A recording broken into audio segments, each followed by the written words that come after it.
You are going to be in and out of a state of happiness and content. It is not something to strive to get to and expect to stay there. It is a journey. It is an ever-changing state, and you have to work at it.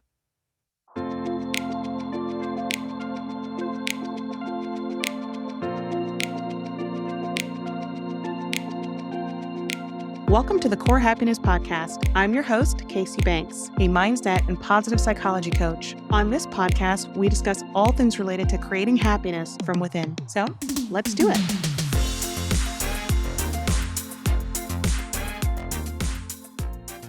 Hello, welcome back to the show. This podcast is called Core Happiness because happiness is something that we all strive for, but it can often feel elusive. Fortunately, scientific research and positive psychology has shed light on that for us, and now we can actually understand a little bit about what contributes to a happy and fulfilling life. So today I want to explore some of those key insights from the field of positive psychology and how we can apply them to our daily routine to increase happiness in our lives. So let's start by defining what happiness is. In positive psychology, happiness is often referred to as subjective well-being, but it includes two main components: emotional well-being and cognitive well-being. Emotional well-being involves experiencing frequent positive emotions. This includes feelings like joy, interest, pride. However, it also means you do not experience many negative emotions, such as sadness, anxiety, or anger. So emotional well-being is about the day-to-day feelings and moods that color our everyday lives. With cognitive well-being, it is more about how satisfied you are with your life as a whole. So it reflects the sense of accomplishment or purpose you feel in your life. So those two components together form a holistic picture of happiness where it's not just about fleeting moments of joy, but a deeper, more enduring sense of overall well-being. Numerous studies have identified several factors that contribute to happiness and that fall within that emotional well-being and cognitive well-being. And there are 5 main points. The first is relationships. We all know that strong, positive relationships are the most significant predictors of happiness. There was even a study done by the Harvard Study of Adult Development, which has been going on for well over 80 years, and it shows that close relationships, more so than money and fame, are what keep people happy throughout their entire lives. And that's because relationships provide emotional support. They help provide meaning. They help with a sense of belonging. And then next, you have gratitude. And I know I've mentioned gratitude many times, but it's because it's so impactful. And studies have shown that people who regularly express gratitude experience more positive emotions. They feel more alive. They sleep better. They even have stronger immune systems. So just taking a moment each day to reflect on what you're thankful for can make such a big difference. And then moving on to number 3, mindfulness and meditation. Again, mindfulness really is just the practice of staying present. Research from the University of Massachusetts Medical School found that mindfulness meditation can increase positive emotions as well. And it can also decrease symptoms of depression and anxiety. But if you're not big into meditation, that's fine. It's really just remembering to focus on the present moment rather than getting caught up in the worries of the past or the future, which is where a lot of anxiety lives. And number 4, acts of kindness. And I think we all know this one, right? Engaging in kind acts will boost your happiness. According to a study published in the Journal of Social Psychology, performing a variety of acts of kindness over time boosted happiness in participants in the study. Now, these acts don't have to be big, huge, grand gestures. Even small, everyday acts, such as holding the door open for someone or paying it forward in a Starbucks line, creates a positive ripple effect. Because if you think about it, if someone holds the door open for you, you're likely to hold the door open for somebody else. And then number 5, exercise. And I know we just talked about this in the previous episode about the mind-body connection, but it's true. Physical activity is not only good for your body, but it is so good for your mind. Exercise releases endorphins, and those are the chemicals in our brains that reduce pain and increase pleasure. So regular exercise has been linked to also alleviates symptoms of depression and anxiety and helps to boost our immune system. It boosts our self-esteem. It boosts all those feel-good hormones that we need for happiness. Now, let's talk about practical everyday tips that we can use to increase happiness. There was research done by Dr. Martin Seligman, who is one of the founders of positive psychology, that suggests that engaging in activities that align with your values and your strengths contribute to a very fulfilling life. So that means it doesn't have to be work. Now, it could be work, but it could also be hobby. It could be volunteering. It could be your relationships. It's really about anything that aligns with your values and your strengths.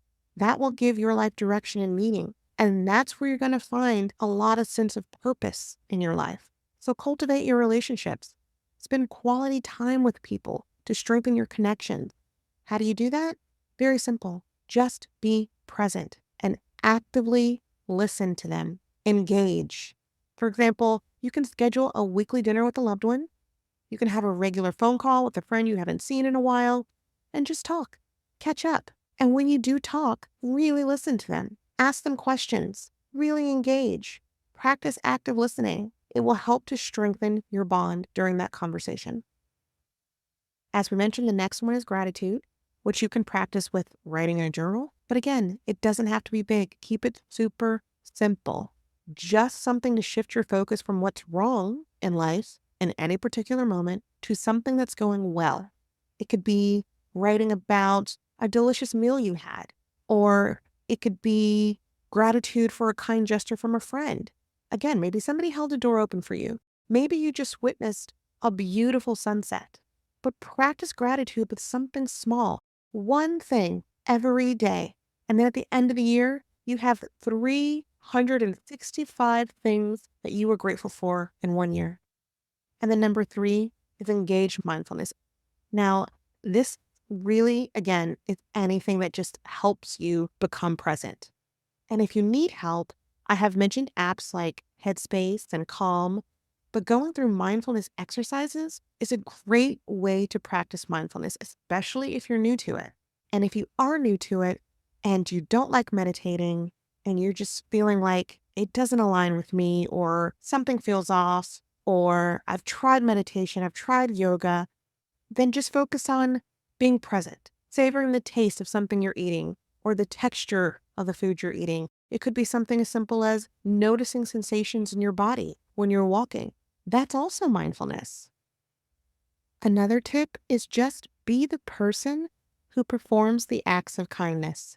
Look for opportunities to help others, whether it's volunteering, helping a neighbor, just saying a nice, kind word to somebody, a stranger you don't even know.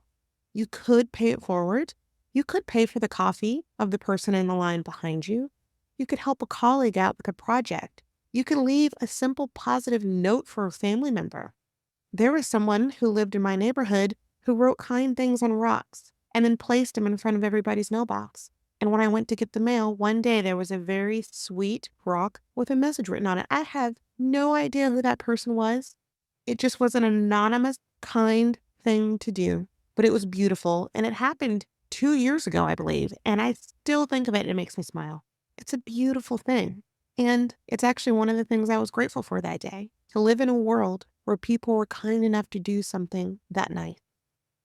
And I've already talked about exercise, but try to make it a part of your daily routine. Do a simple walk. If you're a gym person, by all means, hit the gym, hit the weights, but find something that just gets you moving. Join a dance class. They always say take the stairs instead of the elevators. And then lastly, the biggest tip, reflect on what gives your life meaning. What are you passionate about? If it's environmental issues, get involved with a local conservation project. If you love teaching, consider mentoring. If you love people, get out into your community and meet people and volunteer. But think about what drives you and then just figure out how to do more of it. Because happiness in general is a complex and multifaceted state. And let's be clear, that state is not constant. You are going to be in and out of a state of happiness and content, or maybe even sadness, and then maybe joy, and then maybe despair. Your states will change And so you have to work at maintaining a state of happiness. And what happiness means will vary from person to person. My definition might change from your definition. But science and positive psychology provides very valuable insights that we can all align on when we think about our overall well-being in terms of happiness. So we know that cultivating relationships, practicing gratitude, engaging in mindfulness, performing acts of kindness, and connecting our mind and body will boost our overall happiness. Those are just baseline for leading a fulfilling life. So I hope you found these insights and tips helpful. Please remember that happiness is not a destination. It is not something to strive to get to and expect to stay there. It is a journey. It is an ever-changing state, and you have to work at it. But that journey we can actively shape with our choice and habits. That's all we have for today. Please be sure to join us next time as we go deeper and talk about personal fulfillment and how to unleash your best self with Dr. Michelle Maidenberg. You won't want to miss it. Until next time, stay mindful and be happy. I thank you for joining me today. If you enjoyed this podcast, please feel free to rate it or leave a review. If you have any thoughts or questions, I would love to hear from you. You can email podcast@corehappiness.com. For show notes and additional resources, you can visit www.corehappiness.com.